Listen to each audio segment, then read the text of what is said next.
नमस्कार, मैं हूं अंकुर और आप देख रहे हैं सत्य हिंदी का न्यूज बुलेटिन।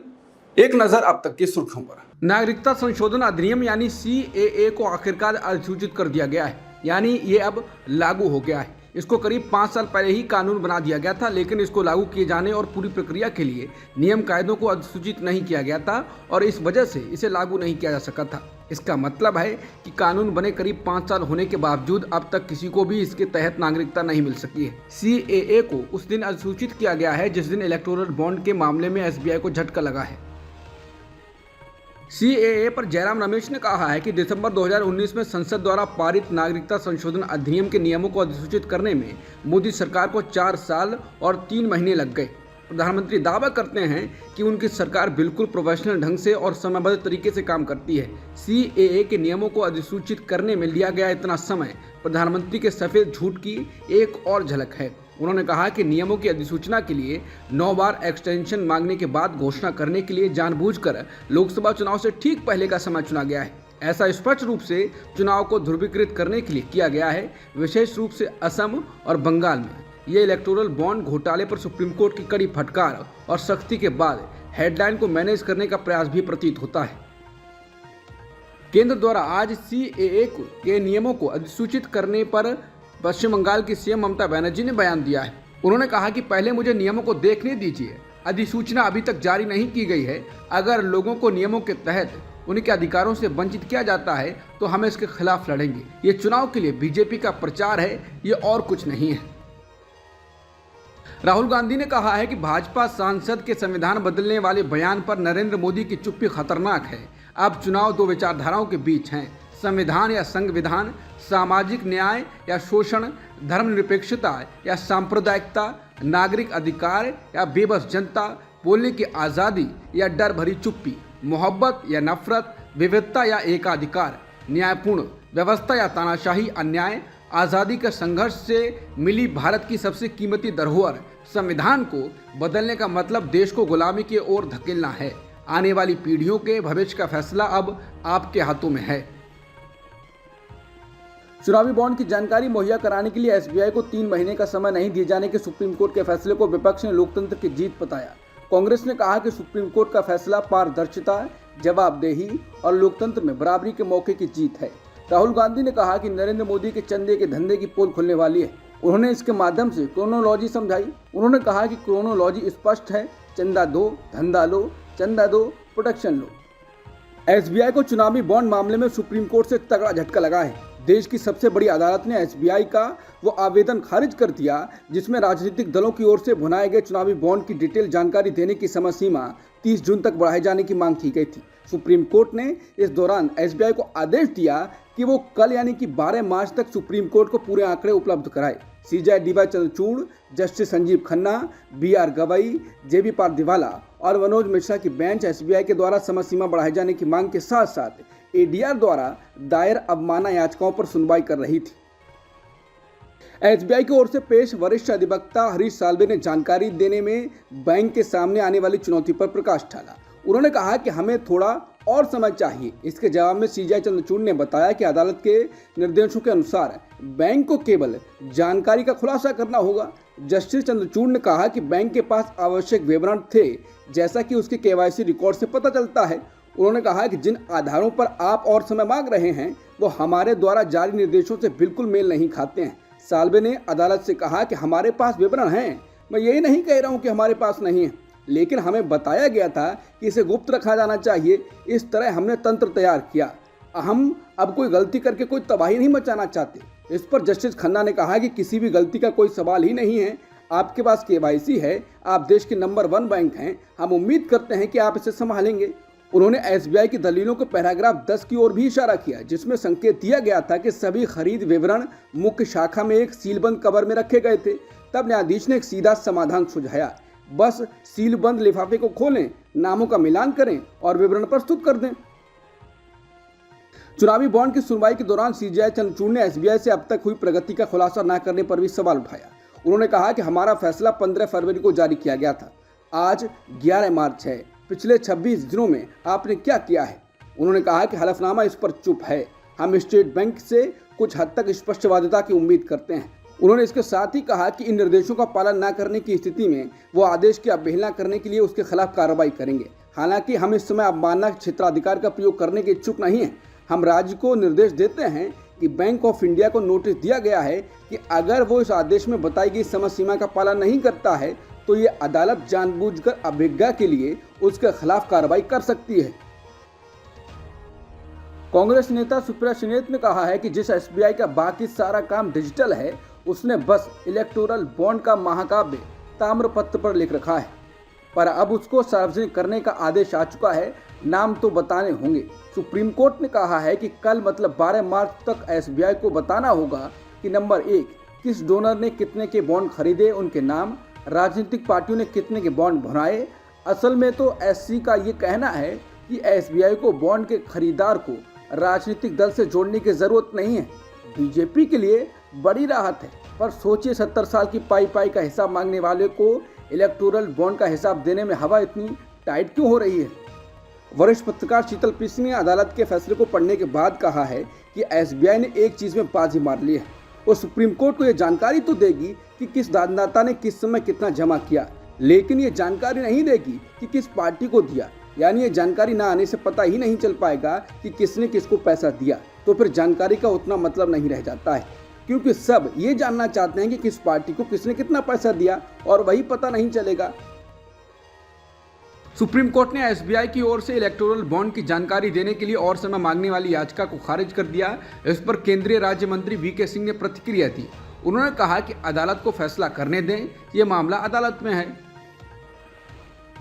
इलेक्टोरल बॉन्ड से जुड़ी जानकारी साझा करने की समय सीमा 30 जून तक बढ़ाने की एसबीआई की याचिका सुप्रीम कोर्ट ने खारिज कर दी। इस पर जाने माने वकील प्रशांत भूषण ने प्रतिक्रिया दी। प्रशांत भूषण ने कहा कि इस मामले पर अदालत के पहले के फैसले की तरह ये बढ़िया और ठोस फैसला है।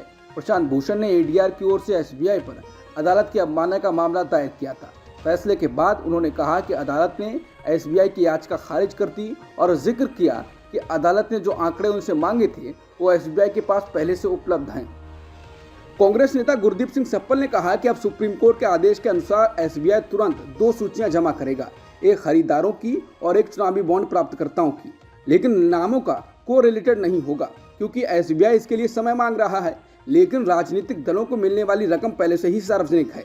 पारदर्शिता की मांग है कि खरीदारों और प्राप्तकर्ताओं के विवरण कोरिलेटेड हों, तभी कोई निष्कर्ष निकाल सकता है कि कोई भ्रष्टाचार हुआ था या नहीं हुआ था। इसलिए कोरिलेशन प्रकाशित किया जाना चाहिए।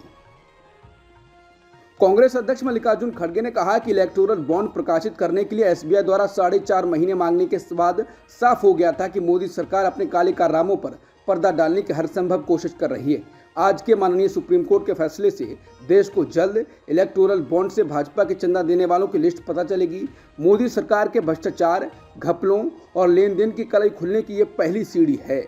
अब भी देश को ये नहीं पता चलेगा कि भाजपा के चुनिंदा पूंजीपति चंदाधारक किस किस ठेके के लिए मोदी सरकार को चंदा देते थे। उसके लिए माननीय सुप्रीम कोर्ट को उचित निर्देश देने चाहिए। मीडिया रिपोर्ट से ये तो उजागर हुआ ही है कि भाजपा किस तरह ईडी, सीबीआई, आईटी रेड डलवाकर जबरन चंदा वसूलती थी। सुप्रीम कोर्ट का फैसला पारदर्शिता, जवाबदेही और लोकतंत्र में बराबरी के मौके की जीत है। चुनावी बॉन्ड पर एसबीआई को सुप्रीम कोर्ट की फटकार के बाद कांग्रेस महासचिव केसी वेणुगोपाल ने कहा कि सुप्रीम कोर्ट एक बार फिर भारतीय लोकतंत्र को इस शासन की साजिशों से बचाने के लिए आया है। एसबीआई द्वारा एक दिन के साधारण से काम के लिए एक्सटेंशन की मांग करना हास्यास्पद था। सच तो यह है कि सरकार को डर है कि उनके सारे राज सामने आ जाएंगे। उन्होंने कहा कि सुप्रीम कोर्ट द्वारा प्रमाणित ये महाभ्रष्टाचार घोटाला भाजपा और उसके भ्रष्ट कॉरपोरेट आकाओं के बीच अपवित्र साठगांठ को उजागर करेगा। चुनाव आयोग में 2 आयुक्तों की नियुक्ति का मामला अब सुप्रीम कोर्ट पहुंच गया है। चुनाव आयुक्त अरुण गोयल ने पिछले दिनों अपने पद से इस्तीफा दे दिया था। वहीं एक अन्य चुनाव आयुक्त अनूप चंद्र पांडे पिछले महीने ही सेवानिवृत्त हो चुके हैं। इसके बाद खबर आई थी कि इसी सप्ताह केंद्र सरकार 2 चुनाव आयुक्तों की नियुक्ति कर सकती है। हालांकि हाल ही में लागू कानून के तहत मुख्य चुनाव आयुक्त और चुनाव आयुक्तों की नियुक्ति की सरकार की शक्ति को चुनौती देते हुए सुप्रीम कोर्ट में एक याचिका दायर की गई है। कांग्रेस नेता ने सुप्रीम कोर्ट में याचिका दाखिल कर सरकार द्वारा होने वाली चुनाव आयुक्तों की नियुक्ति को रोकने की मांग की है। सुप्रीम कोर्ट ने दिल्ली यूनिवर्सिटी के पूर्व प्रोफेसर जीएन साईं बाबा की रिहाई को चुनौती देने वाली महाराष्ट्र सरकार की याचिका खारिज कर दी है। बॉम्बे हाई कोर्ट की नागपुर बेंच ने जीएन साईं बाबा को रिहा करने के आदेश दिए थे, लेकिन महाराष्ट्र सरकार ने इस पर स्टे लगाने की अपील की थी। साईं बाबा माओवादी से संबंध होने के आरोप में पिछले 10 साल से जेल में बंद थे। उन्हें यूएपीए के तहत गिरफ्तार किया गया था। सुप्रीम कोर्ट ने कलकत्ता हाई कोर्ट के उस निर्देश में दखल देने से इनकार कर दिया है जिसमें संदेशखाली में ईडी अधिकारियों पर हमले की सीबीआई जांच के लिए कहा गया था। पश्चिम बंगाल सरकार ने सुप्रीम कोर्ट दायर याचिका में कहा था कि संदेशखाली में ईडी अधिकारियों पर हमले की जांच सीबीआई को ना सौंपी जाए, लेकिन सुप्रीम कोर्ट ने उसकी अपील खारिज कर दी। चूरू से भाजपा सांसद राहुल कासबा ने सोमवार को पार्टी से इस्तीफे की घोषणा कर दी। इसके साथ ही वो कांग्रेस में शामिल हो गए। दिल्ली में कांग्रेस के राष्ट्रीय अध्यक्ष मल्लिकार्जुन खड़गे और राजस्थान कांग्रेस के प्रदेश अध्यक्ष गोविंद सिंह डोटासरा की उपस्थिति में राहुल कासबा ने कांग्रेस की सदस्यता ग्रहण की। बता दें, चूरू को भाजपा अपना गढ़ मानती है, जिसमें वहां के कासबान परिवार की बड़ी भूमिका रही है, लेकिन हालात अचानक बदल गए। ऐसा तब हो रहा है जब विधानसभा चुनाव में भाजपा ने जीत दर्ज की है।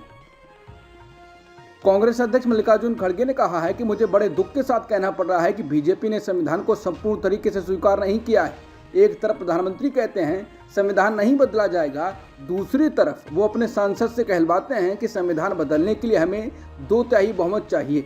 बता दें, भाजपा सांसद अनंत कुमार हेगड़े ने कहा था कि आगामी लोकसभा चुनाव में 400 सीट जीतें ताकि संविधान बदला जा सके। भाजपा सांसद हेगड़े ने रविवार को कहा था कि प्रस्तावना से धर्मनिरपेक्ष शब्द को हटाने के लिए भाजपा संविधान में संशोधन करेगी। पीएम मोदी ने सोमवार को हरियाणा के गुरुग्राम से द्वारका एक्सप्रेसवे समेत 16 राज्यों के विभिन्न प्रोजेक्ट का उद्घाटन किया। इस मौके पर उन्होंने अपनी सरकार के विजन को बताया, साथ ही पूर्व की कांग्रेस सरकारों पर जमकर हमला किया। इस मौके पर उन्होंने कहा कि देश में हो रहे लाखों करोड़ रुपए के इन विकास कार्यों से सबसे ज्यादा दिक्कत सिर्फ कांग्रेस और उसके घमंडिया गठबंधन को है। उनकी नींद हराम हो गई है, इसलिए वो लोग कह रहे हैं कि मोदी चुनाव के कारण लाखों करोड़ रुपए के काम कर रहा है। 10 वर्षों में देश इतना बदल गया, लेकिन कांग्रेस और उनके दोस्तों का चश्मा नहीं बदला। इनके चश्मे का नंबर आज भी वही है। गुरुग्राम गए पीएम मोदी ने कहा कि मैं छोटा ना सोचता हूँ, ना मैं मामूली सपना देखता हूँ और ना ही मामूली संकल्प लेता हूँ। मुझे जो चाहिए विराट चाहिए, विशाल चाहिए और तेज गति से चाहिए, क्योंकि 2047 में देश विकसित भारत के रूप में देखना है। एलजेपी रामविलास के नेता चिराग पासवान ने दावा किया है कि हर पार्टी उन्हें अपने पक्ष में करना चाहती है। उन्होंने एक तरह से संकेत दिया है कि जहां से उन्हें बेहतर ऑफर मिलेगा वो उस तरफ झुक सकते हैं। बता दें कि चिराग को विपक्षी महागठबंधन से भी ऑफर मिला है। साहिबगंज में एक रैली को संबोधित करते हुए चिराग संकेत दे रहे हैं कि वो अपने विकल्पों पर विचार कर रहे हैं। चिराग पासवान ने कहा कि मैं यहाँ मीडिया के समूह को देख सकता हूँ जो ये जानना चाहता है कि मैं किससे जुड़ा हुआ हूँ, तो मैं ये बताना चाहता हूं कि चिराग पासवान केवल बिहार की जनता से जुड़ा हुआ है। चिराग ने कहा कि हर गठबंधन चाहता है कि चिराग पासवान उनके पक्ष में रहें, और ऐसा इसलिए क्योंकि लोग उनके बिहार फर्स्ट विजन से प्रभावित हैं, जो राज्य को लंबे समय से चले आ रहे पिछड़ेपन से बाहर निकालना चाहता है। बेगूसराय के सांसद और केंद्रीय मंत्री गिरिराज सिंह का दर्जनों लोगों ने बीजेपी झंडा के साथ काला झंडा लेकर विरोध प्रदर्शन किया। लोगों ने गिरिराज सिंह वापस जाओ और गिरिराज सिंह मुर्दाबाद के नारे लगाए। NH 28 पर रानी गांव के पास गिरिराज सिंह के काफिले को रोककर काफी संख्या में लोग हाथों में एक भाजपा का झंडा और एक हाथ में काला झंडा लेकर पहुंचे। लोगों ने गिरिराज सिंह के वाहन को रोककर जमकर नारेबाजी की। लोगों ने कहा कि हम लोगों ने जिन उम्मीदों के साथ गिरिराज सिंह को जिताया था वो उन उम्मीदों पर खरे नहीं उतरे। नामी एक्टिविस्ट सोनम वांगचुक ने लद्दाख को राज्य का दर्जा और 6ठी अनुसूची के कार्यान्वयन की मांग के लिए लेह में 11 दिनों की भूख हड़ताल शुरू की है। 7 मार्च को शुरू हुई यह भूख हड़ताल 21 दिनों तक जारी रहेगी। वो लगातार देशवासियों से अपील कर रहे हैं कि वो उनका साथ दें। मीडिया को भी लताड़ लगा रहे हैं कि उन्हें देश के सीमा क्षेत्र से मतलब नहीं है, बल्कि सीमा हैदर से मतलब है। इस बीच केजरीवाल ने ट्वीट कर उनको सपोर्ट किया है। उन्होंने कहा है, हम आपके और लद्दाख के लोगों के साथ हैं। ये बेहद गंभीर और बिल्कुल अस्वीकार्य है कि कैसे केंद्र ने लद्दाख को धोखा दिया है। अमेरिका के लॉस एंजलिस में 2024 के एकेडमी अवार्ड्स में फिल्म ओपनहाइमर ने जलवा बिखेर दिया है। इस फिल्म ने 7 कैटेगरी में ऑस्कर अवार्ड्स जीते हैं। ओपनहाइमर को सर्वश्रेष्ठ फिल्म, सर्वश्रेष्ठ निर्देशक, सर्वश्रेष्ठ अभिनेता, सर्वश्रेष्ठ सह अभिनेता, सर्वश्रेष्ठ सिनेमाटोग्राफी, सर्वश्रेष्ठ फिल्म संपादन, सर्वश्रेष्ठ मौलिक संगीत का अवार्ड मिला है। अब तक की सुर्खियों में इतना ही। बाकी खबरों के लिए बने रहिए सत्यहिंदी.com के साथ।